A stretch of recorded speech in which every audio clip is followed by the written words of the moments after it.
एकजना मानिस प्रचण्ड गर्मीमा समुद्री तटमा कम्मर निहुराएर खुब काम गरिरहेको थियो। उसले के गरेको थियो होला त? पक्कै तपाईँलाई जिज्ञासा लाग्यो होला।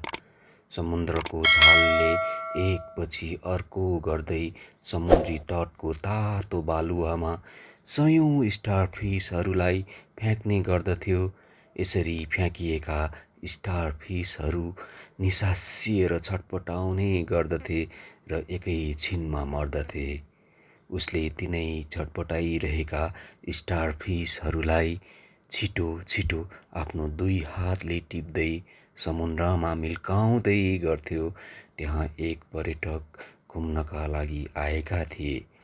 अघिदेखि त्यो व्यक्तिको अनौठो हरकत देखेर चकित परेका ती पर्यटकले प्रश्न गर्छन्, "ए दाइ, तपाईँले यो के मूर्ख काम गर्नुभएको?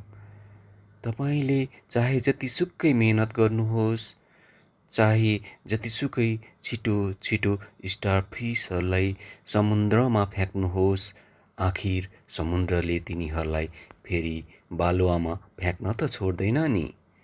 त्यसमाथि पनि हेर्नुहोस् त, समुद्र यति विशाल छ र यसले एकचोटिमा मात्र पनि लाखौं स्टारफिसहरूलाई बालुवामा मिल्काउँछ र तातो बालुवामा उनीहरू मर्दछन्। तपाईँले यसरी एक दुईवटा स्टारफिसलाई हातले टिपेर पानीमा फाल्दैमा के फरक पर्छ र?" पर्यटकका कुरा सुनेपछि उक्त व्यक्ति चुपचाप फेरि बालुवामा निहुरिन्छ, एउटा स्टारफिसलाई हातमा टिपेर समुद्री पानीमा फ्याँकिदिन्छ र भन्छ, "मेरो कामले कसलाई के फरक पर्छ त्यो त थाहा छैन, तर अहिले भर्खरै जुन स्टारफिसलाई मैले पानीमा फ्याँकेर बचाएँ नि, त्यसलाई भने अवश्य फरक पर्छ।"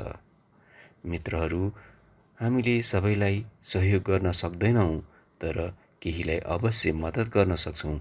सबै काम गर्न सक्दैनौँ, तर केही काम अवश्य गर्न सक्छौँ। सबै कुरा बदल्न सक्दैनौँ, तर केही कुरा अवश्य बदल्न सक्छौँ। यसर्थ भएन, सकिँदैन, असम्भव भन्नुको सट्टा आफूले जे जति सकिन्छ असल कर्म गर्दै जानुपर्दछ।